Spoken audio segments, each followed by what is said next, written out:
लोगो लगा हुआ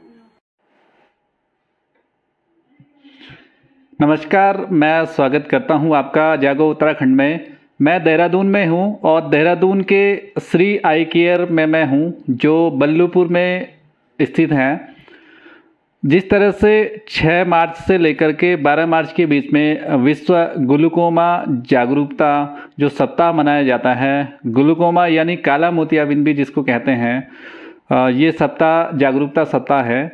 और आज मेरे साथ में बातचीत के लिए मौजूद होंगे क्योंकि आंखें कुदरत का एक बहुत बड़ा तोहफा होते हैं और इसे स्वस्थ कैसे रखना है, इस विषय पे चर्चा के लिए मेरे साथ में हैं डॉक्टर बृजभूषण जी, जो यहाँ पे आई सर्जन हैं, आई स्पेशलिस्ट हैं। वो हमारे दर्शकों को बताएंगे कि क्या क्या जो अवेयरनेस है वो रखें ताकि हम लोग अपनी आंखें स्वस्थ रख पाएँ।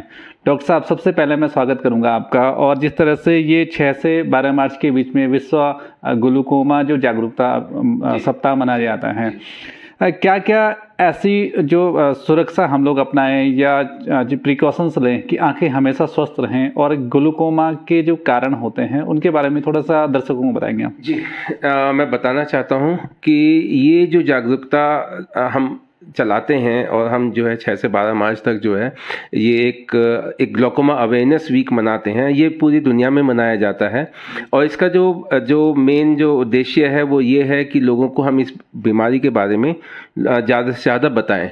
और वो हम क्यों बताना चाहते हैं, क्योंकि ये एक बीमारी ऐसी है जिसको हम साइलेंट किलर ऑफ विजन कहते हैं। मतलब ये कि इस तरह से इतनी धीमी गति से बीमारी आती है कि मरीजों को कोई किसी तरह का कोई सिम्टम नहीं आता, कोई दर्द नहीं होता, कोई पीड़ा नहीं होती, और बिल्कुल धीमे धीमे तरीके से जो है आँख की रोशनी ख़त्म होती चली जाती है।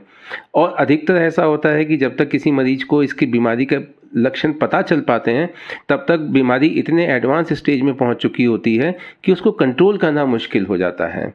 दूसरी समस्या क्या है कि इसकी वजह से जो अंधत्व आता है, जो रोशनी में कमी आती है, उसको वापस लौटाने के लिए हमारे पास में किसी तरह का कोई ट्रीटमेंट नहीं है। मतलब जो लॉस है वो परमानेंट लॉस होता है।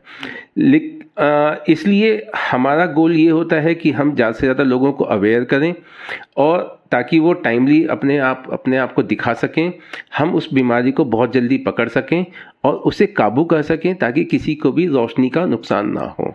डॉक्टर साहब, एक और सवाल मेरा आपसे। जिस तरह से आपने बताया कि ये एक साइलेंट किलर होता है, धीरे धीरे आंखों की रोशनी चली जाती है, इसके कोई सिम्टम्स भी नहीं आते, तो स्टार्टिंग से इंसान क्या करे कि इससे बचा सके?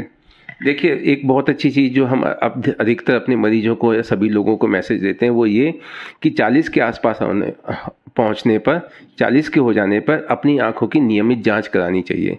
तो सिर्फ एक छोटी सी जांच अगर हम साल में अपनी आंखों की एक कंसल्ट करा लेते हैं तो उसी से हम इस बीमारी को पकड़ पाते हैं या हम रूल आउट कर सकते हैं कि बीमारी नहीं है।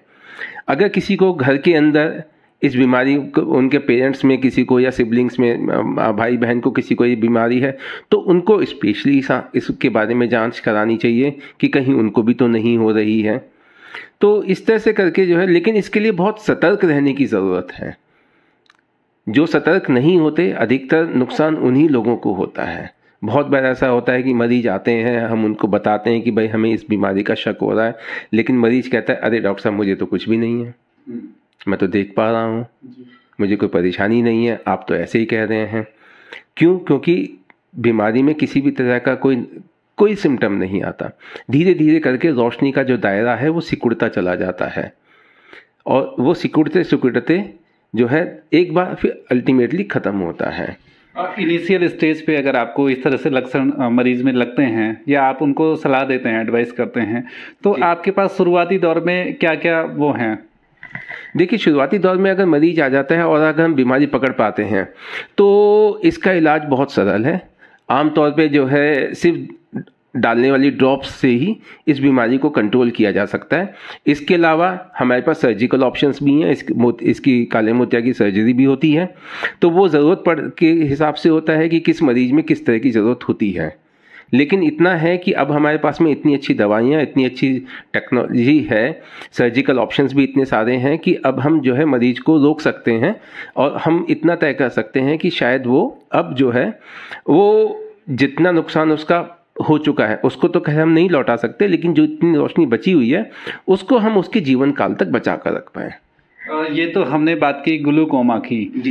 इसका अवेयरनेस वीक है वो भी मनाया जा रहा है। और किस किस तरह की जो बीमारियां होती हैं आंखों की जिसका आप लोगों को एक उपचार करते हैं या उनको स्वस्थ रहने की सलाह देते हैं, आंखों को स्वस्थ रखने की सलाह देते हैं?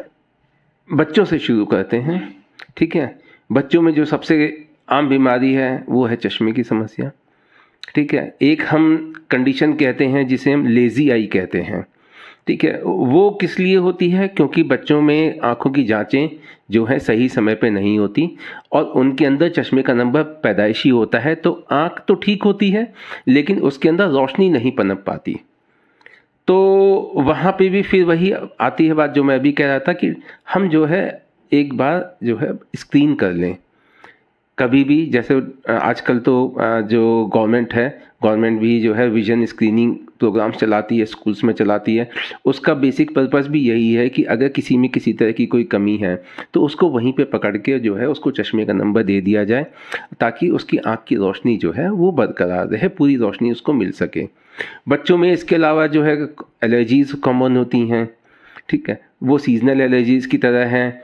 आमतौर पे जो है उसकी वजह से इतना नुकसान नहीं होता, लेकिन उसमें जो दवाइयाँ लोग आमतौर पे घर में या आसपास के मेडिकल स्टोर से ख़रीद के डालते रहते हैं, स्पेशली जिनमें स्टेरॉइड होता है, उनकी वजह से आँख में जो है काला मोतिया होने की संभावना होती है, सफ़ेद मोतिया होने की संभावना होती है। और हम अक्सर ऐसे बहुत बच्चों को देखते हैं जिनके अंदर जो है काला मोतिया होता है और हमारे लिए एज अ सर्जन बहुत मुश्किल होता है उन्हें वहाँ से फिर उनके जीवन काल तक जो है उनकी रोशनी बनाए रखना, बचाए रखना।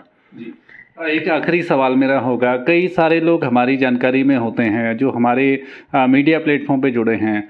अगर वो चाहते हैं कि आपसे संपर्क करना, आपसे और जानकारियां लेना, देहरादून की बात करूं तो आप थोड़ा सा उनको गाइड करें कि वो जब देहरादून में आएंगे तो कहाँ पे आपका ऑफिस होगा, किस तरह से वो यहाँ पे पहुँच सकते हैं?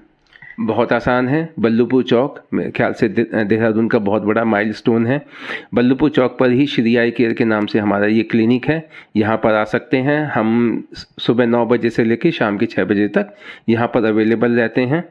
एंड चाहें तो वो हमारी वेबसाइट पे भी जा सकते हैं, shrieycare.in के नाम से हमारी वेबसाइट है, और श्री आई केयर के नाम से ही हमारा फेसबुक पेज भी है, वो वहाँ पे भी हमसे जुड़ सकते हैं। तो कहीं से भी हमसे संवाद करेंगे, हम ज़रूर उनसे संपर्क करेंगे। जी, बहुत बहुत धन्यवाद डॉक्टर साहब, आपने बहुत महत्वपूर्ण जानकारी हमारे साथ में साझा की। और मैं भी अपने जागो उत्तराखंड के जो फेसबुक मीडिया से जुड़े हुए मित्रों से निवेदन करना चाहूँगा कि अगर आपकी भी इस तरह से कोई समस्या है तो आप कमेंट बॉक्स में लिख सकते हैं, अपनी समस्या बता सकते हैं। मैं वहाँ पे डॉक्टर साहब का जो नंबर है वो भी आपके साथ में साझा कर दूँगा। और ये जैसे आपने बताया कि इसका एड्रेस बहुत आसान है, आप जब बल्लूपुर चौक पे आते हैं तो वहाँ पे श्री आई केयर करके आपको मिल जाएगा। पहले आपका जो ऑफिस था एक निर्माण विहार जो रिस्पाना के पास भी हुआ करता था, लेकिन आप अब यहीं पे सारा अपना जो ओटी है वो सारा आप यहीं पे करेंगे। तो मैं उन लोगों से भी निवेदन करूँगा जो वहाँ पे जाते थे, डॉक्टर साहब से मिलते थे, अब आप सारा जो आपका सिस्टम है वो बल्लूपुर चौक पे ही उपलब्ध होगा। बहरहाल ये महत्वपूर्ण जानकारी साझा करने के लिए सर बहुत बहुत धन्यवाद आपका। बहुत बहुत धन्यवाद।